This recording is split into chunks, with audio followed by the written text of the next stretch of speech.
20 ғасырдың соңында Алматының төңірегінде әйгілі археологиялық оқиға тіркеліп, онда Сақ ханзадасының мүрдесі аңызға айналған алтын адам табылды. Көрнекті археолог Кемел Ақышевтың баға жетпес табысы қазақтың Тутанхамоны ғасыр жаңалығы деп танылды.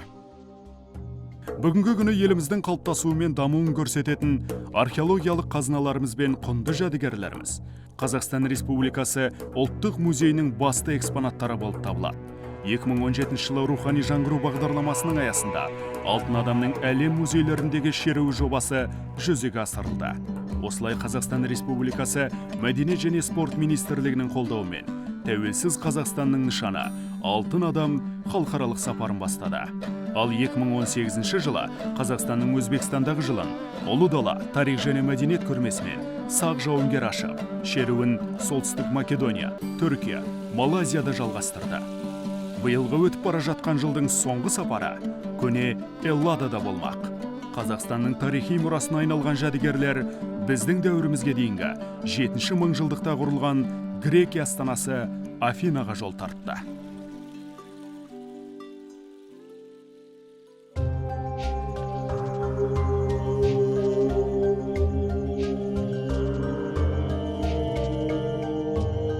На выставке будут представлены 245 экспонатов из фондов Национального музея. Көрмеге ұлттық музей қорының 245 экспонаты қойылды. Әрине, көрменің ең басты экспонаты алтын адам. Сонымен қатар күмістен жасалған әйелдердің 44 әшекей заты қойылады.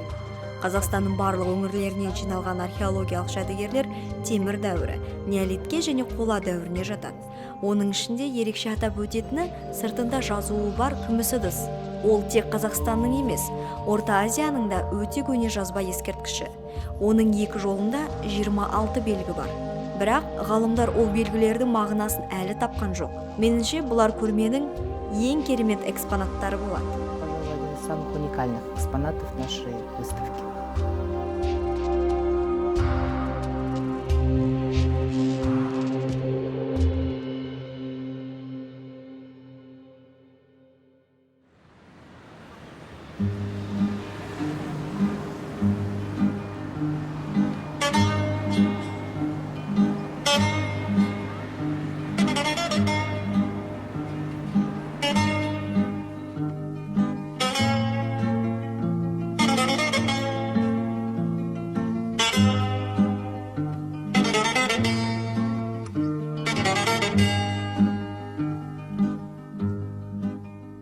Грекия – батыс өркениетінің бесігі, демократия мен батыс философиясының және Олимпиада ойындарының отаны.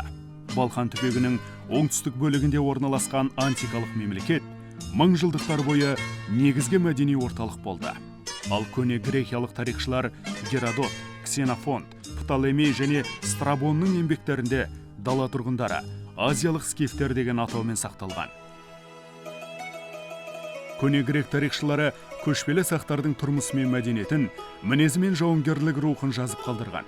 Сондықтан алтын адамның әлем музейлеріндегі шеруінде соңғы қаласы көне Эллада болғанына таңғалуға болмайды.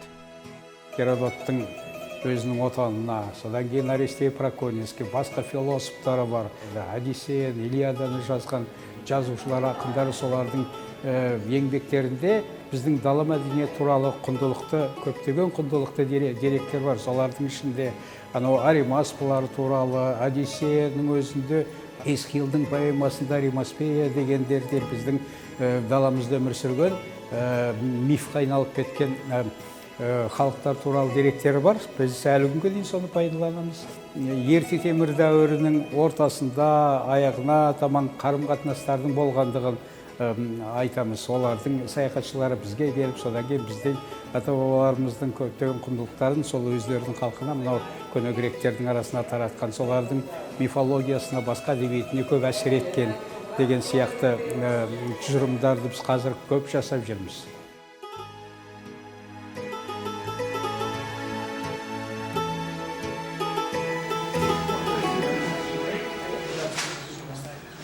В этом году хотелось особо сказать, что появились новшества в обеспечении охраны. Биыл осы экспонаттардың дұрыс сақталуын қамтамасыз ететін, белгі беретін жаңа құрылғылардың пайда болғанын айрықша айтап өткім келеді. Соғылса белгі береді. Мысалы, тасымалдау кезінде экспонат салынған жәшік бірдеңеге соғылса индикатордың белгісінен көруге болады. Екінші хабарлағыш құрылғы. Ол жәшіктің бір жағына қисайғанын көрсетеді. Егер жәшік аударылса, олардың ішіндегі кішкене шарлар қажетті жағдайда орналасады. Егер шарлар бір қалыпты жағдайда болса, онда жәшікке ешқандай механикалық әсер болмағанын көреміз. Менің ойымша, бұл жаңалықтар экспонаттардың сақталу мерзімін арттырып, дұрыс тасымалдауға мүмкіндік береді. Себебі екі елдің ара қашықтығы аз емес. Біз келген музейдің қызметкерлері осы салада ұзақ уақыт қызмет еткен кәсіби мамандар. Сондықтан экспонаттарды тапсыру мен қабылдауда ешқандай қиындықтар туындаған жоқ. Біз әр тілде сөйлегенімізбен әріптестеріміз ғой, бір іспен айналысамыз. Сондықтан жәдігерлерді тапсыру тез, рет-ретімен іскерлік жақсы жағдайда өтті. Көшпенділердің ұлттық мұрасы Афина тұрғындарының ұлы даланың тарихы мен құпияларына шынайы қызығушылығын тудырды. Грекиялық көрермендер музейге тек экспонаттарды көру үшін емес, алтын адамды тапқан белгілі қазақ археологы Зейнолла Самашевтың дәрісін тыңдауға да ынтықты. Ранний период раннего железного века датируем уже переходным периодом. Ерте темір дәуірінің ерте кезін біз өтпелі кезең, бірінші мыңжылдықтың басы, екінші мыңжылдықтың соңымен белгілейтінбіз. Ол зерттеулерге негізделген жаңа жыл санау. Бұрын біз ерте темір дәуірін біздің заманымызға дейін 5-ші ғасырдан бастайтынбыз. Қазіргі уақытта өзіміздің зерттеушілеріміздің арқасында ерте темір дәуірі мен сақ дәуірінің басы біздің заманымызға дейін 9-шы ғасырдың ортасында шегеріледі. Оны әсіресе биылғы жылғы қазбалар дәлелдеді. Эра, особенно вот находки этого года подтвердили. I like it very much because it's one of the few times that we here in Greece get to hear people. Маған өте ұнады. Ұлы дала көшпенділерінің өркениетімен таныстыратын шаралар Грекияда сирек болады. Мен өзім тарихшымын.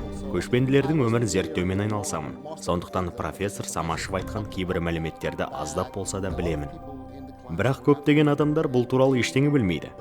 Ұлы дала жәдігерлерін бірінші рет көргендіктен, олардың қызығушылығын туғызады. Меніңше, осында келген әрбір адам керемет әсер алады. I think that it was very interesting for everyone here participating in this event.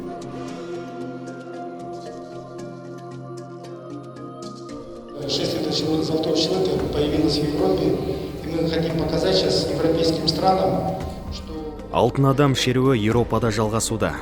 Біз Еуропа елдеріне өзіміздің көне мәдениетімізді көрсеткіміз келеді. Біздің мемлекетіміз бұдан 5000 жыл бұрын пайда болған. Біз осы Эльман республикасынан бастағанымызға қуаныштымыз. Көне тарих әлемдік тарих және осы өңірмен байланысты. Енді біздің қазбаларымыз бен тарихи зерттеулерімізге назар аударылады. Сейчас обратят внимание и к нашим тоже находкам.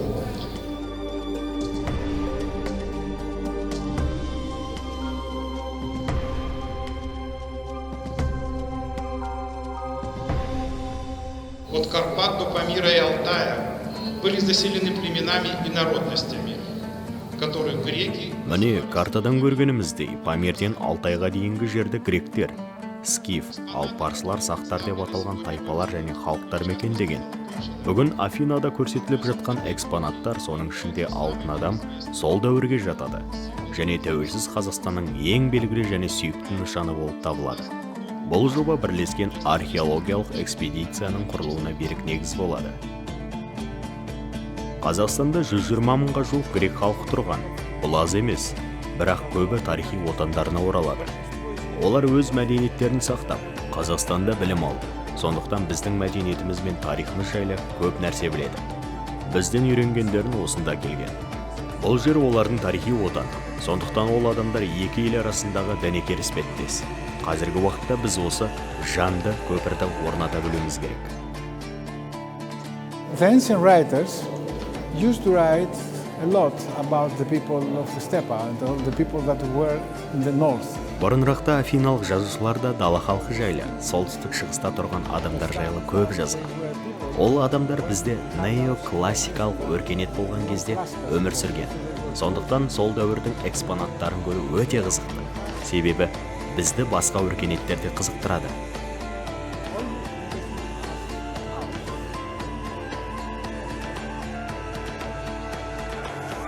Бірінші кезекте профессорға ерекше дәрісі үшін алғыс білдіргім келеді. Ол бізге жаңа әлемнің есігін ашты. Елші айтқандай, бұл әлем бізге беймәлім. Бүгін осы көрменің арқасында біз осы керемет әлеммен танысуға мүмкіндігіміз бар. Бүгін бізге ерекше мәдениеттің, ондағы халықтың күнделікті өмірі, әдеттері мен дәстүрлері, тарихы өзгеше түрде көрсетілуде.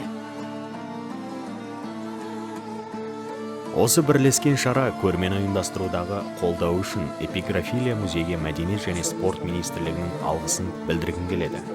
Біз өте ризамыз. Осы көрмеге келген және алдағы уақытта келетін адамдарға алғысымды білдіремін. Бәріңізге рахмет. Бұл көрменің басты экспонаты алтын адам, ол жауынгер. Біздің заманымызға дейін 5 ғасырда өмір сүрген дала көсемінің қайта қалпына келтірілген кейпі.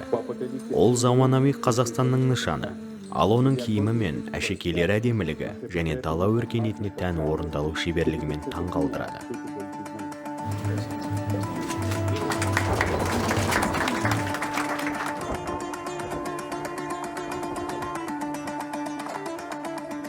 Әкелеріміздің кезінде грек мемлекеті мұқым дүниеге дүркіреп тұратын. Қазіргі заманда біздің көрсетіп тұрған осы жәдігерлеріміз бұлар таңғалдырып жатыр. Бұлар бәрін қарап, өздері риза болып жатыр. Не деген ғаламат, не деген керемет. Бұның бәрін бізде бірінші рет көріп жатырмыз. Осы грек мемлекетіне әкелгенімізде қуаныштымыз. Байланыс өте көп жәдігерлер ұқсайды. Осы халықтың табылған жәдігерлеріне.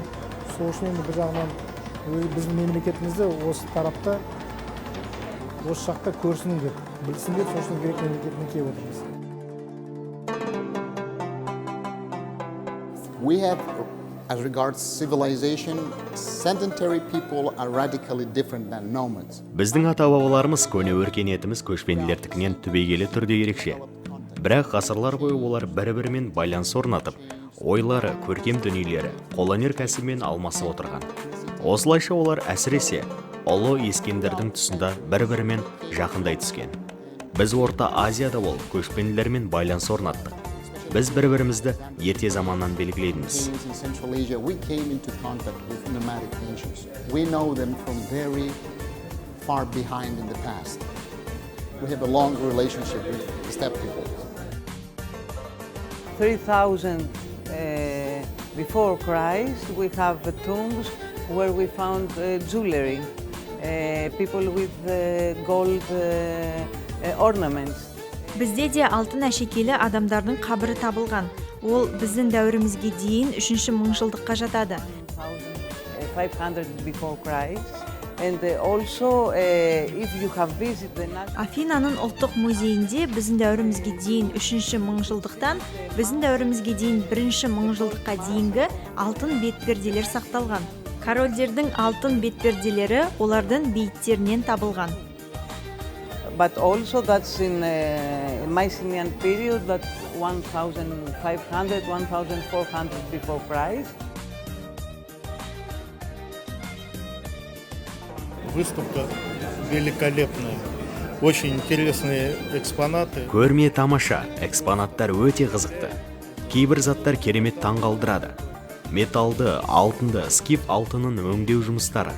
Әрине, ең керемет экспонат алтын адам. Біз досымыз екеуміз Армениядан Грекияға демалуға келдік. Осында көрме өтіп жатқанын біліп, көрейік деп шештік.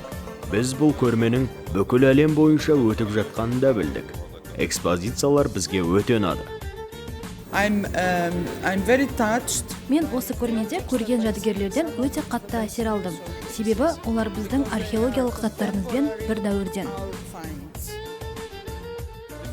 Мені көрменің техникалық жарақтандырылуы таңғалдырды. Тәулік бойы бейне бақылау, сөрелерге берік қорғаныс жасалған. Здесь у нас представлены две разные по специфике доски.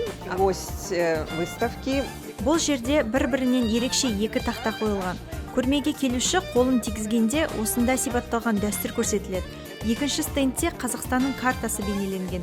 Онда тач монитор бар, оның ішінде негізгі мәзір орнатылған. Сол бойынша қажетті ақпаратты оқып білуге болады. Где он может выбрать интересующую его информацию. Қазіргі заманауи мүмкіндіктердің барлығы солардың ішінде интерактивтік тақталар, солардың ішінде барып тұрып біздің дәстүрлі мәдениетіміздің әртүрлі жақтарын көрсететін бейнелер бар. Солардың барлығын көрсете білу, содан кейін барып тұрып біздің халықтың өзінің табиғатқа өз ортасына бейімделген жақсы дәстүрлері мен мәдениетінің әрбір жақтарын көрсетіп береді. Қазақстанның алтын адамы бір ай бойы ұлттық археологиялық музейдің оң қанатында орналасқан. 1885 жылы ашылған Афинаның эпиграфиялық музейінде болады. Баға жетпес жәдігерлерімізді сақтау үшін еуропалық берік, самсыз қауіпсіздік жүйесі орнатылған. Сөрелерге соққы тисе, не оларды ашуға әрекет жасалса, әп-сәтте дабыл қағылады. Ол жүйе қашықтықтан, онлайн түрде, аптаның 7 күнінде, тәуліктің 24 сағатында Қазақстаннан басқарылады. Келесі жылы басқа материкке барақ деп отырмыз, Америка тарапына. Қазір 12-ші мемлекетте келіп жатқан кезде, қазір сол мемлекеттердің бәрі Қазақстан қандай, Қазақстан өнері қандай екен, мәдениеті қандай екен, соны біліп, сұрастырып, қазір біраз біздің ғалымдарымызды, археологтарымызды, тарихшыларымызды осы бәрі конференцияға шақырып жатыр, өздері бізге келіп жатыр. Ол деген бізді мәдениет жағынан сыйлап жатыр Қазақстанда. Ол үлкен жетістік.